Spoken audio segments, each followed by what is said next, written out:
ফুল হাতার সাথে যদি আপনার কপ যদি বেশি বড় হয়ে যায়, যদি হাতার লম্বাটা আপনার এই পর্যন্ত চলে আসছে, তাহলে আমার এই পর্যন্ত রাখতে হবে। তাই এটা কাটিং করার পর কিভাবে কপটা সেট করবেন আজকে এই ভিডিওতে দেখাবো।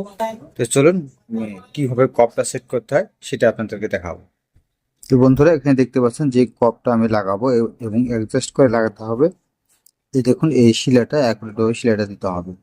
তো এখানে আপনার যে যতটুকু হাতের লম্বা ছিল বাকিগুলো কেটে দিয়েছি, তারপর এইভাবে 1/2 ইঞ্চি পরিমাণ এইভাবে ভিতরে আগে ঢোকাই দিতে হবে এই কপের এখানে। তো এই কপের এখানে ঢোকাই দেওয়ার পর এইভাবে আপনার বাতা করে আপনার সেলাইটা করে নেবেন। এটা হচ্ছে আপনার গার্মেন্টসে যে শার্টগুলো থাকে, হাতাগুলো অনেক বড় হয়ে গেছে, তো কাস্টম বলতেছে কি এটা আমাকে হাতাটা ছোট করে দাও। এই হাতাটা ছোট করার পর কাটিং করার পর সেলাইটা কিভাবে করবো সেটা দেখাবো আপনাদেরকে। তো দেখেন, এখানে আপনার দুইটা টেকিং দিতে হবে। এখানে দুইটা টেকিং দিয়ে নেব। তারপর এইভাবে এই সাইডে দুটো আপনারা মিলে নেবেন।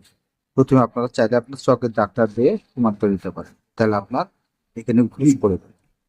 দেখুন আমার অ্যাকুরেট আছে এইভাবে। এখন এটা তো আপনার যতটুকু পরিমাণ সামনের দিকে এই টেকিনের শিলার জন্য আপনার যতটুকু ভিতর ঢুকাইছিলাম, সেম এখানে আপনার এই সাইডে দেখো আপনার অতটুকু পরিমাণ ঢোকাতে হবে। তারপর এইভাবে একটু হালকা একটু টান করে তারপর সিলাইটা করতে হবে, যেন কপের এখানে খুঁত যদি থাকে তা দিতে মানাবে না বা ভালো লাগবে না দেখতে। তো দেখুন আমি কপটা সিলাই করা কমপ্লিট হয়ে গেছে।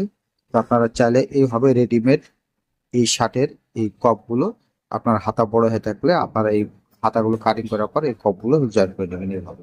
তারপর দেখুন এখানে অ্যাকুরেট ভাবে মিলে গেছে। তো এইভাবে আপনারা খুব সহজে হাতের সাটা বড় হয়ে গেলে এইভাবে আপনারা সেলাইগুলো করে নেবেন। তো ছোট্ট একটা টিপস আপনাদের মতো শেয়ার করলাম। এই ধরনের টিপস পেতে সাথে থাকুন। ধন্যবাদ সবাইকে।